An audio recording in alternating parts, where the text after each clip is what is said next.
Demko knife under $100. This is the Shark Cub, and I got some things to say about it. I think you're going to want to stick around and check it out.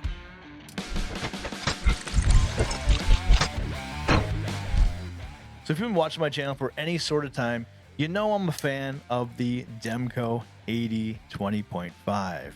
I think the Demko Shark lock is probably one of the most fidgety locks there is out there.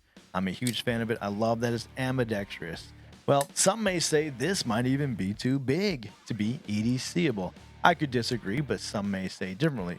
So they came out with the Shark Cub in 20 CV, and they actually made it better and cheaper. So Andrew Demko came out with the budget version of the Shark Cub. If you haven't seen it yet, definitely check this out here. I'll link it in the description.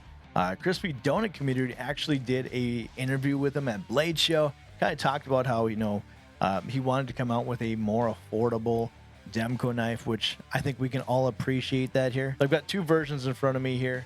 So one of them is the clip point with the, of course, shark lock on there. And then the other one, I love the names of these. I love the names. This one is the Slicer Shark.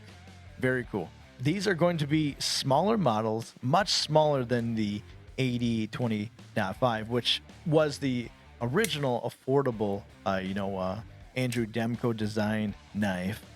Well, this one came out here. This one is in Oz 10, made in Taiwan, so it's going to have some budget there. I will say though, in hand, this thing just feels so good, and it's a little bit smaller for my hands, but that's okay because it feels like it should. It's got a little more girth to it than the 20 CV version. I don't know if you can see that in the camera or not, but it's got the more rigid, rounded edges. It feels much better in hand. I'm a huge fan of it, and if you know me, budget is kind of important. So what makes it more budget here, of course, is going to be the blade steel. That Oz 10 blade steel isn't going to be a super high end, but it's definitely not going to be a slouch of blade steel in my opinion. And then of course you got the glass reinforced nylon for the handle.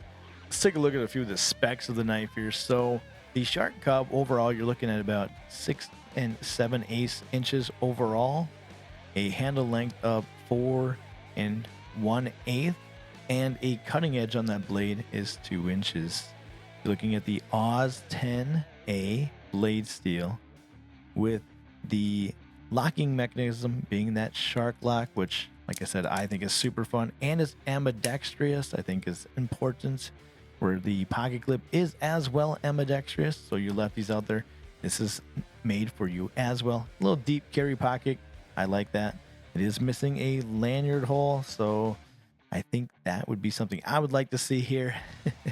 And it's that glass reinforced nylon with a nice grip on there. It doesn't hurt.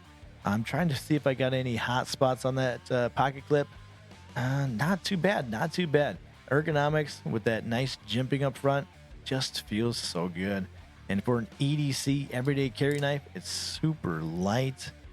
I think this could be a good EDC knife by all means. So you're looking about $89.99 for a Demko knife. That is absolutely nice, and something that can get anybody in the ballpark. So it's kind of beats that price range. Under $100 for a Andrew Demko design is really unheard of. So I'm glad that he has broadened his horizon and letting other people get their chance to own something like this. I love that shark lock. This is really catered to almost anybody, lefties, righties. I like it a lot. Ergonomics feel good here. The action is fairly well. Will I say it's as good as the 80-20.5? No, not remotely. Is it as good as the 20 CV model? No, it's not. This one is definitely more snappy, but you're going to pay a much larger price. This is also brand new, so it's probably not broken in yet. If you want to look at a side-by-side of these two knives, looking at the different pivot. Size-wise, though, identical. Besides the grips on the budget version, I guess I'm going to call it today here. Feels so much better in hand than this one does. This one just feels like it's missing something. It's so thin almost, where the budget version just feels good. It just fits more in my hand. It's got more girth to it. So if you got larger hands, I think you're going to enjoy that one a lot more. I just want to bring some attention to the new Shark Cub. Check him out here. I'll put a link down in the description below. And as always, everybody, make sure your coffee is stronger than a toddler.